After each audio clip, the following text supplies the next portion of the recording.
कोल्हापूर शहराच्या नियोजित हद्दवाढी विरोधात 20 गावांनी एकत्र येत वज्रमूठ बांधली आहे। राज्य सरकारकडून फोडा आणि तोडा नीतीचा अवलंब केला जात असतानाही हद्दवाढीला एकमुखी विरोध करणारच असा निर्धार गावकऱ्यांनी केलाय। मुख्यमंत्री देवेंद्र फडणवीस यांनी हद्दवाढीसाठी तत्वतः मान्यता दिल्याची माहिती कोल्हापूर उत्तरचे आमदार राजेश क्षीरसागर यांनी दिली होती। या प्रस्तावात सुरुवातीला 8 गावांचा समावेश करण्यात आला असून त्यानंतर टप्प्याटप्प्याने आणखी गावे जोडण्याचा प्रयत्न आहे। मात्र या निर्णयाविरोधात हद्दवाढ विरोधी कृती समितीने तीव्र नाराजी व्यक्त केली। आज या पार्श्वभूमीवर 20 गावांची बैठक पार पडली। बैठकीनंतर समितीचे अध्यक्ष मधुकर चव्हाण यांनी सांगितलं की कोल्हापूर महानगरपालिका हद्दवाढ विरोधी कृती समितीच्या वतीने गेले 4 दिवस जे काय वातावरण आपल्या जिल्ह्यामध्ये झालं आहे याच्यामध्ये कालच परवा दिवशी आम्ही बंद ठेवला आणि कालच पेपरला आलं की 20 गावापैकी 8 गाव आम्ही घेतले, म्हणजे त्याचं प्रोसेस चालू केलं आहे। अशा पद्धतीनं जे काय झालं त्याला अनुसरून कालच एक मीडियाचे प्रतिनिधी आले आणि त्यांनी सांगितलं तुमची 8 गावं घेतल्या तर 12 गावं तुमच्या बरोबर आहेत काय। तर त्याच दरम्यान काल संध्याकाळपर्यंत 20 गावच्या सरपंचांचं आमचं कॉन्टॅक्ट झालं। त्यांनी स्वतःहून आम्हाला फोन केले।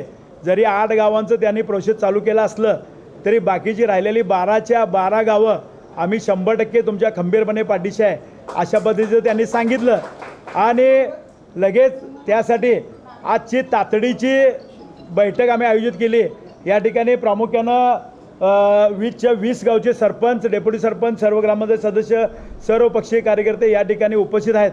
काल जी काही बैठक झालेली आहे मुख्यमंत्री साहेब, उपमुख्यमंत्री साहेबांच्या बरोबर, त्या ठिकाणी ज्या लोकप्रतिनिधींच्या मतदारसंघातले गावं किंवा एखादं घरसुद्धा महापालिकेच्या हद्दीमध्ये समावेश होत नाही अशी लोक त्यांच्याजवळ जाऊन लोक बसलीत।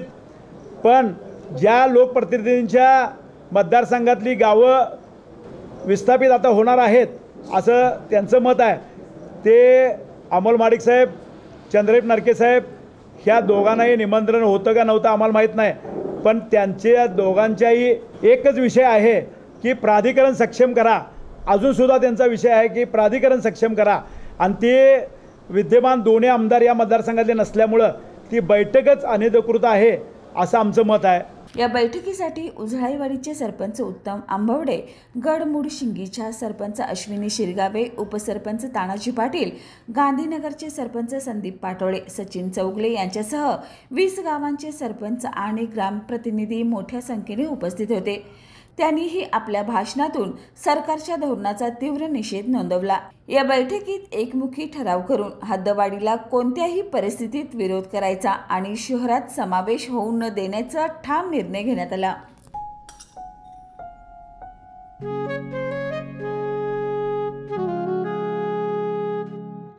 बाबा, आज येताना बासुंदी घेऊन या ना। अगं, कालच आपण आईचा वाढदिवस होता म्हणून आणली होती ना। ऐकलं, गोकुळची बासुंदी पुन्हा खावीशी वाटतेय।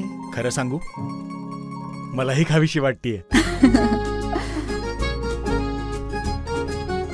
पुन्हा पुन्हा खावीशी वाटणारी गोकुळ बासुंदी।